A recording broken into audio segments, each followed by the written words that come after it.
Broadcasting from the business capital of the world, this is the Podcast Business News Network. And welcome back, everybody. Going to talk about something that I do believe most, if not all of us, have at one point in our lives gone through. I don't want to use the word suffered. That sounds painful. We've dealt with this before, and that is burnout at work. And I mean, this term has been around for a while, and there's other terms that came along after it, but quiet quitting, where so many of us are at work and we're just kind of phoning it in. We've already mentally checked out, but we're just showing up, doing our thing, collecting the paycheck, and just getting the blank out of there as fast as we can because we're just burnt. We've had it. How do you reinvigorate yourself at work and get past that burnout? We're going to dig into that today. People from, well, the same background, but a different one in some regards. They're doing different things. However, they are connected as mother and daughter.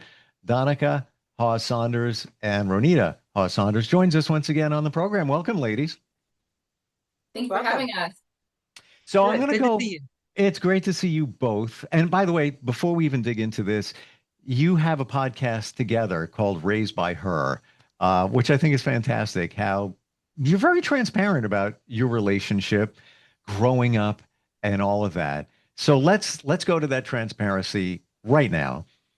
Have you, and I'm going to start with Mom Ro Nita, have you experienced burnout at work in your career? Oh, absolutely. Several times, as a matter of fact. And when I think about it, we didn't define it way back then. I began my working career in the 1970s, Steve. So I don't know if we had a definition for burnout. So I'm not sure I had an understanding of exactly what it was at the time. I think I was probably really feeling like boredom was what was setting in, lack of motivation. But I really believe that I, at that particular time, not understanding what I was going through, began to just look for something else to do. A highly creative industry being in broadcasting. So when I really felt the burnout, if you will, I would take up some ideas and look at some new projects, go talk to my bosses about how about if we try this, or I was thinking about that. Now, generally, when you want to add more work, there's a positive attitude that the supervisors would have towards the idea of increasing the workload if you're willing to do it. So that's the way I began when I was just breaking out into the profession of broadcasting. Can I ask you what aspect of broadcasting did you endeavor in? Yes, so you can ask me that. Initially, I was in television. I did a lot of producing shows, a lot of community affairs kind of work. My first boss was a former news director. And so working at a television station, and he was a really good teacher because he taught me the ins and outs of the business from the news perspective, research being very important, really taking a look at the background and why people did certain kinds of things. We also had something way back then, you may or may not be familiar with it, called community ascertainment. Do you have any idea of what that was? It was a requirement of broadcast stations at that particular time to go out in the community and to ascertain what the needs of the community actually were. And so we would have to do these interviews throughout the community with community leaders, and then plan some programming, local programming, around being able to address those particular needs. And so I was in charge of doing ascertainment. I was then hired a little bit later to be a producer at our public television station. During that time, I was actually chosen as a host of a call-in talk show, radio call-in talk show. So on Sunday nights for 3 hours, I did that. During that time, I was sort of bitten by the broadcast bug, and I was able to research and build my own station in my hometown after a number of years. And so I was then an owner, general manager, creator of products. So I've had quite a long history of being in the broadcast field. Wow, good for you. I Can I can just jump in go real right quick? ahead. I'm sorry to take over real quick, All right. but you were also one of 3 African American women in the country, period, to own not one, but multiple radio stations. Oh, wow. I just didn't Yes. want you to sell yourself short. Well, thank you. Thank you, Donica. Yes, it was actually 5 at the time. Yes, one of 5 African American women in the United States that built a radio station from the ground up. And I mean, I went through the whole process, applying to the FCC, finding the frequency in my hometown, and just going through step by step by step. It took 10 years. Wow. um, Thank you. Thank you, Donica. that amazing. Side note, I can fully relate to everything you said, especially community ascertainment. Uh, my first full-time job in radio was news and public service director. And I was Yes, 21 at the time. I had no idea what I was doing, but very challenging situation because you're talking about a government license for a broadcast facility. So you really absolutely. got to, now they've relaxed a lot of that in terms of the community connection. But yeah, I can see that. How did you breathe? I mean, you had so many different aspects of your career, from public service in the community within broadcast to talk show on air to ownership. Was there burnout along the way there, or did you change that when there was by going to the next step and next level to keep yourself motivated?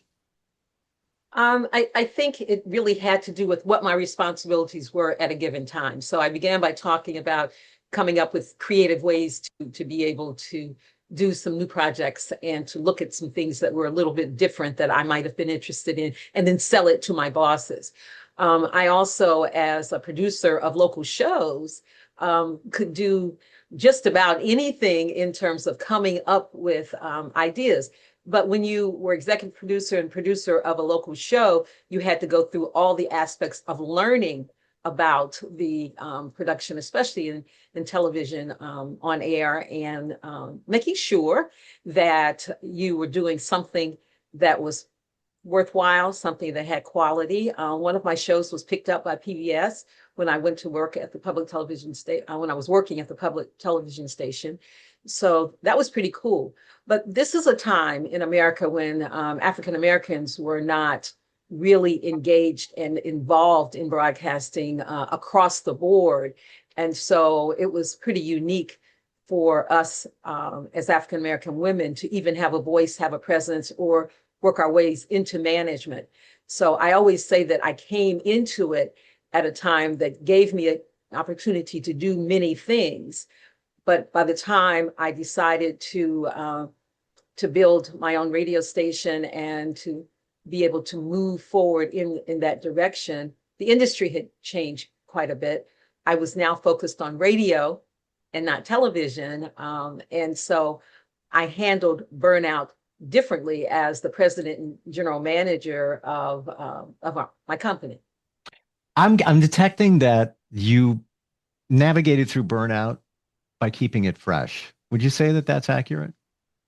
Keeping it fresh, yes, I think that's accurate. I also think that that creative side that we as broadcasters have, that need to be able to not only stay busy but keep busy. So coming up with ideas to motivate the people you're working with, I think is good. Broadcasting is a team. It is a team approach, and so everything that we would do, there would be other people involved. So I can tell you, sometimes it would be let's do a retreat. Let's get together as the production team and spend some time together creating and planning.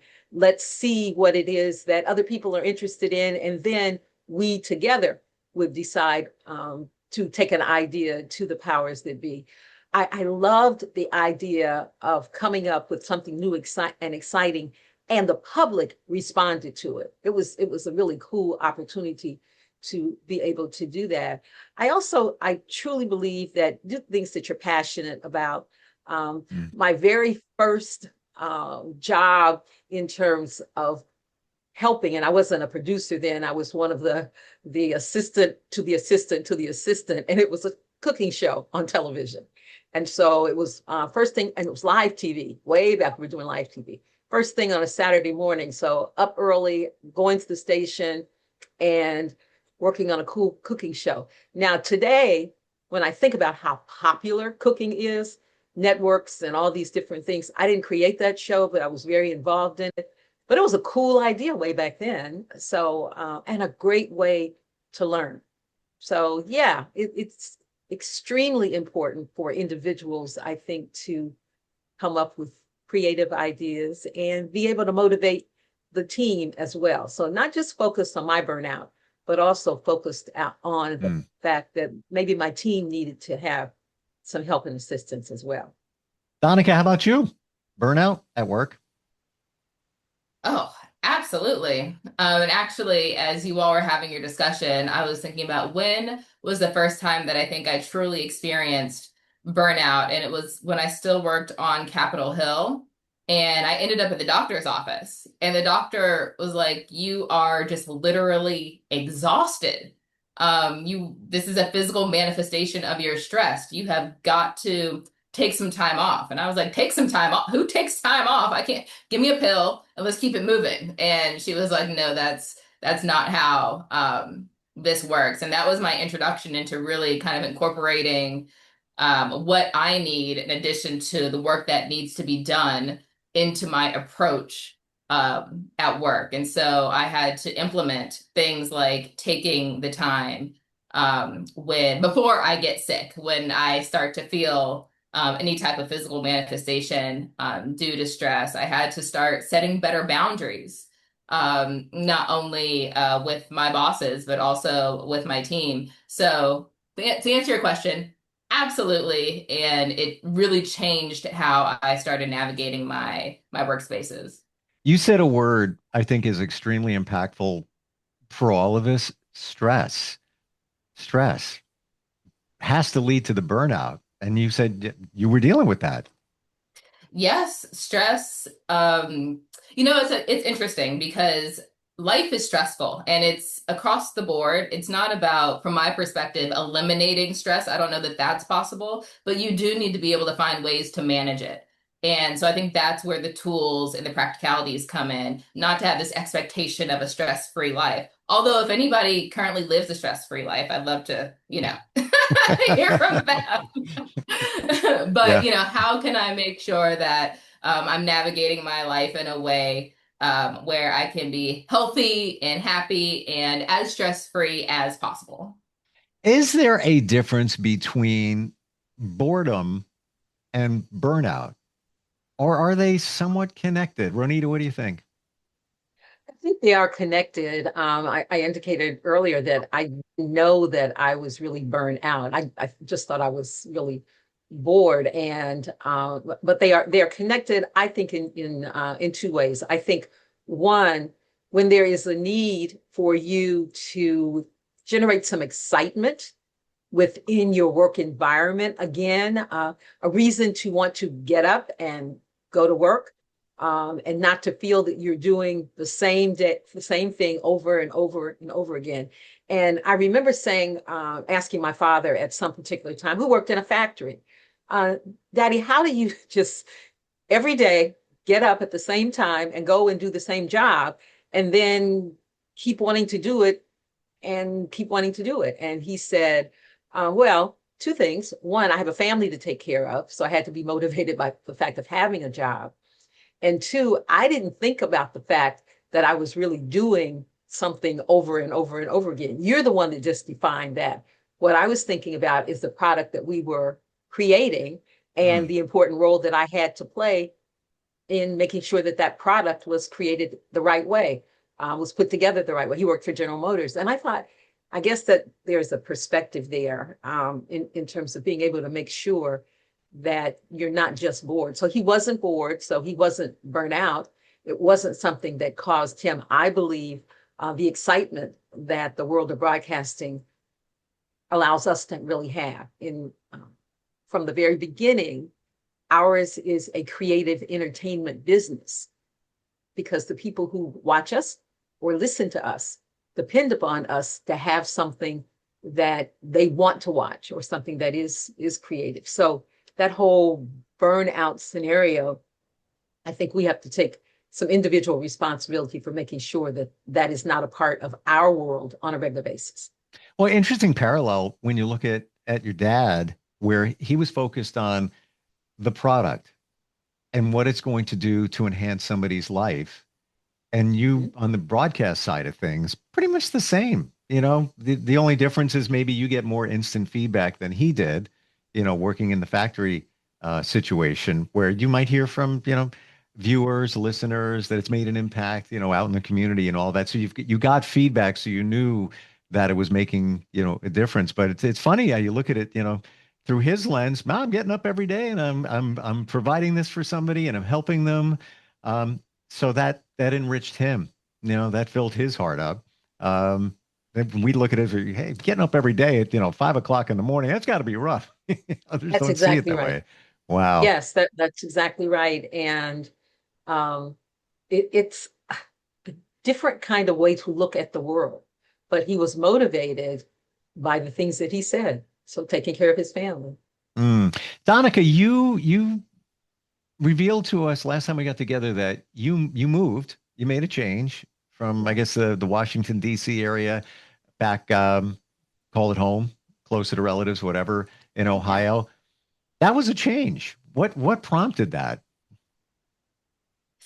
I guess perhaps a form of burnout. So I was working in a multinational corporation as I had been for the last several years, but I wanted something different.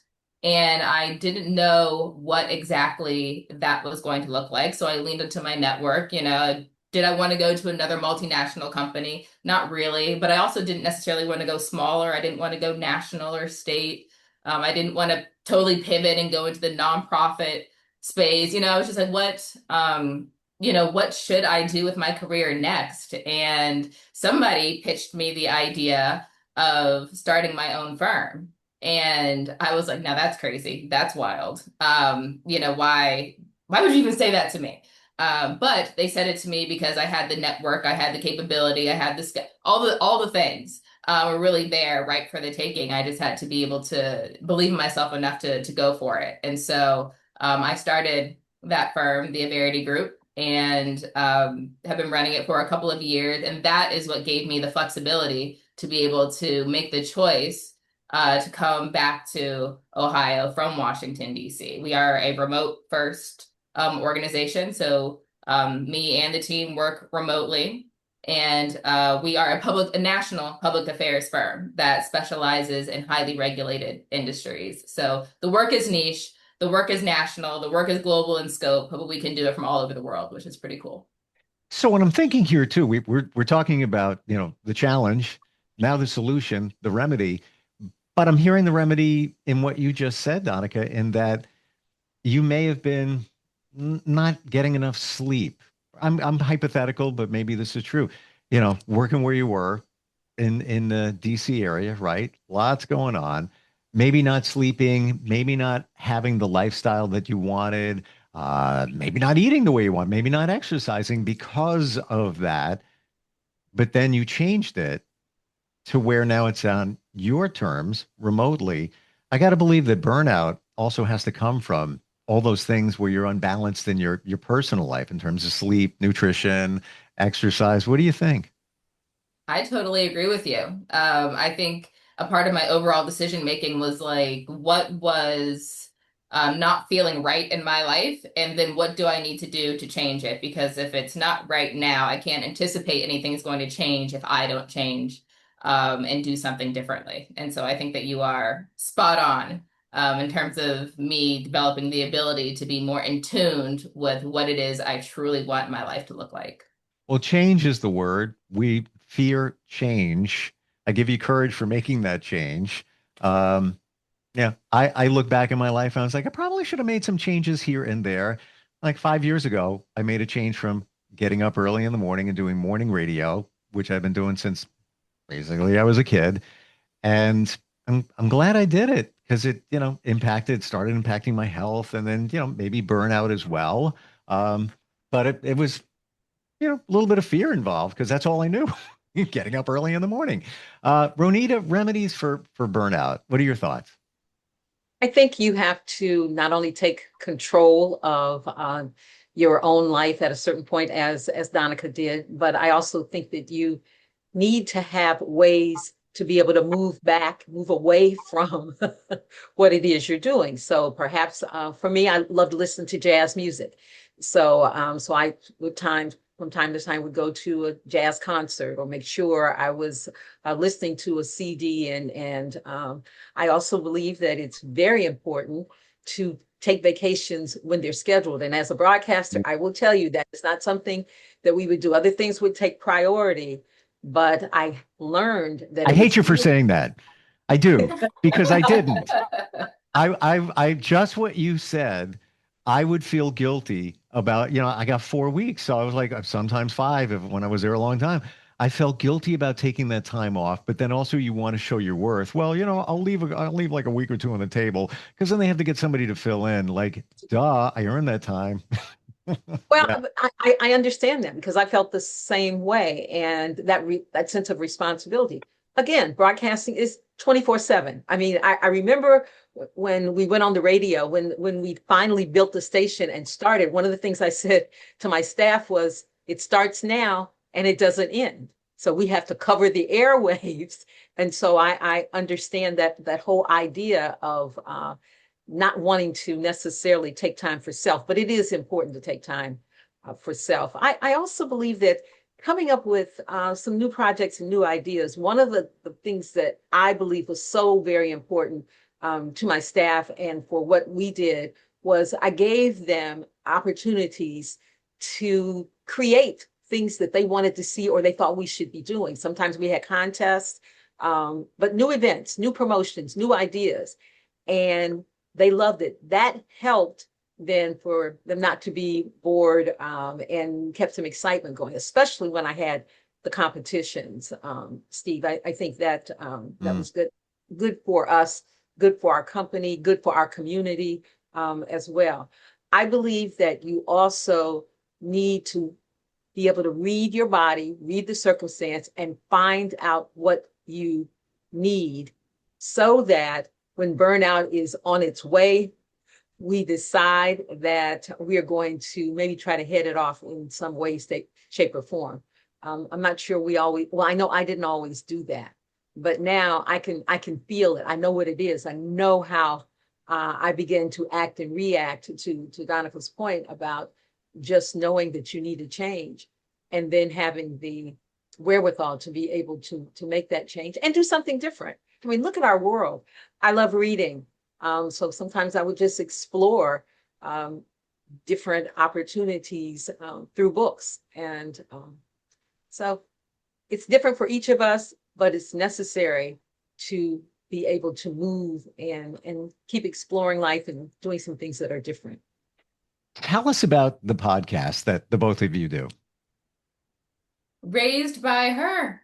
So we started the podcast because we have these types of conversations around burnout, around healing, around self-care, around all types of conversations that impact women and our relationships with other women as well as men. And we really wanted to be able to share some of the key learnings that come out of those conversations, not just with the immediate folks around us, but with a broader network. And so we started talking on a podcast, and it turns out this is a conversation that folks want to have, and probably more importantly, need to have around intergenerational relationships and their perspectives on their relationships with their mothers or their daughters. And so it's really been a joy thus far, and we're just getting started. And so we are just really excited. Thank you for having us. But Raised by Her is the name of the podcast. Fantastic. I love the concept. And I'm sure like you both have realized, even in the beginning stages of doing that podcast, things within yourself and also things within your relationship as mother-daughter, right? I'm sure things have come up even in discussion, like, wait a minute, I don't remember that, mom, like, or vice versa. Very cool. Raised by Her. Check it out. Thank you both for being here today. You know, I appreciate your authenticity in what you bring, you know, not only to this podcast, but just in general. Is there a way to find you guys if anybody wants to connect with you?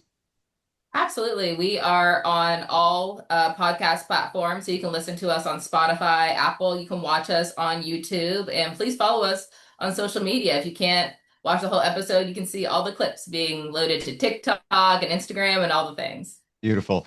Donnica and Ro Nita, thank you so much for being here today once again. And looking forward next time we get together. Thank you. Appreciate it. We'll be right back.